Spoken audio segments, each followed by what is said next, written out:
Hello, hello, beautiful ones, beautiful souls, beautiful beings, beautiful humans.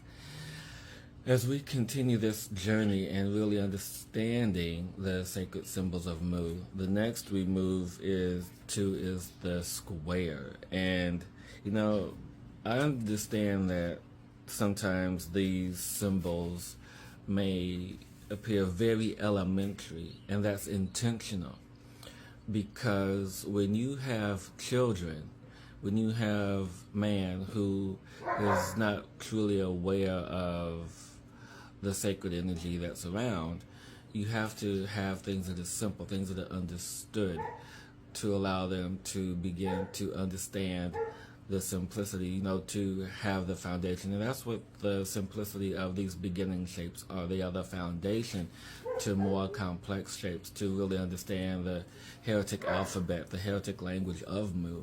And it's this information that really helps us understand where we are today and what we're evolving into, because we are eventually moving back into this space of great wisdom, great knowledge, simplified and shared, which is, part of my mission is to help share the simplified information. And so let us begin with the four-sided square. And I love what this represents. It's one of my favorites in terms of how it is conceived and perceived in the world today.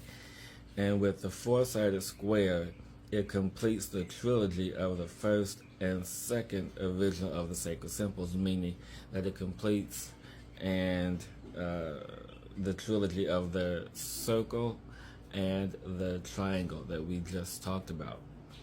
And so the square was selected for a conventional symbol of the earth, meaning that if you ever see elemental energies, earth is always represented by a square. And in that square, you begin to really understand and really understand the structure, the foundation, the strength of it. And so this symbol also really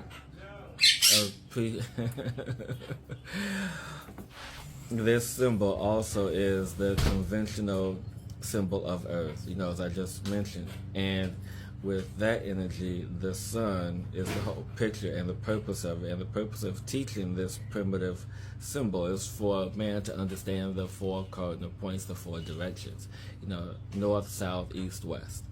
And once we begin to understand that, it moves in that beautiful cycle of energy. But not only does it represent the four cardinal points, it also represents the energy, the first energy that was charged to bring order to this world. And what do I mean by that?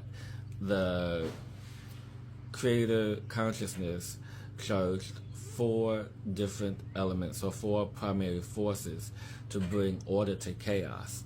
And so that's why the number 4 is also a sacred number, because you have these four energies, these four elements charged to bring order to the universe, this chaotic space that was eons ago. And they were charged with this mission. And this mission not only extends from the four primary forces, it also can be the four cardinal directions. It can also be the four elements: earth, air, fire, and water. And it's not particularly pointed out, but you have to understand that the four forces, the primary forces, could be anything. But it's four forces that work harmoniously together. And in the energy of them working together, newness comes about, order comes about. And even with that, it's even depicted in ancient Egypt information. So if you ever look at a pillar in Egyptian culture, if you ever look at some of the thrones in Egyptian culture, they all have square engravings on them, meaning that they are the earth, they are the foundation, they are the ruler of that land. And so it brings this order to the structure, order to the energy, order to that space. And so that's why it's very important to understand the meaning of our shapes and the structure and importance that they bring. And what I love about it is that the reason why they talk about the square being a combination of the two is that you begin to have these guys here. And I will go over them in a moment. But it's just really important to understand what it is that they are.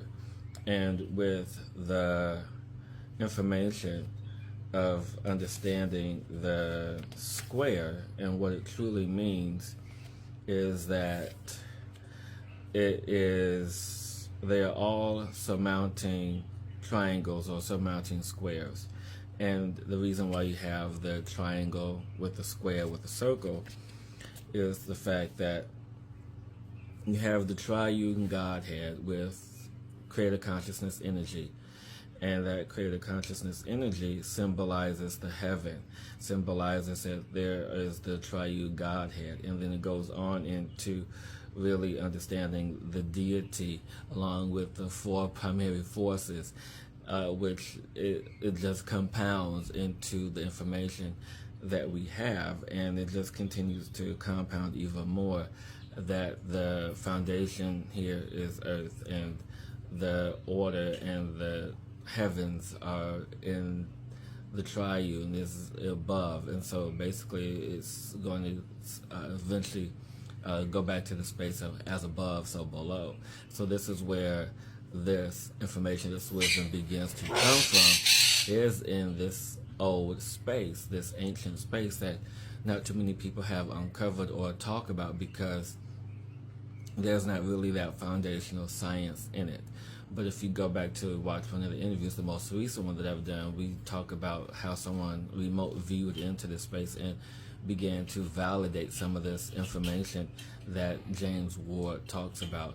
You know, science hasn't really caught up to the technology that is needed to prove some of this information, even though that there are some proven information, you know, about science and spirituality and having that bridge between the two. And I feel now that that bridge is the gap is being closed because of the technology is finally being able to catch up. But think about it for a second. You have this technology that's been around, you know, this civilization that was around 70,000 years ago. And they talk about certain technologies. And one of them is having an airship that could fly without no fuel. And I'll get more into that in the interview that I am recording this week with Esoteric Atlanta. So you get to know more about that. But isn't it just fascinating? The whole culture that's 70,000 years old had all this advanced technology, but yet we're so far behind them and their capabilities, but yet we're different in the same regard. And so it's just the importance of really understanding the simplified version of how to use these shapes. And so now, what I want you to do is to begin to meditate with these shapes, starting with the square, starting with the starting with the circle, then triangle, and then the square, and really tap into the energies of them and what they truly mean. And, you know, you don't have to base it on what I mentioned today, but begin to connect to it and feel the energy for yourself, and allow for that to really bubble up in your consciousness, for it to really connect to you in a very unique and special way. And so, until next time, beautiful ones, stay informed and have an amazing day.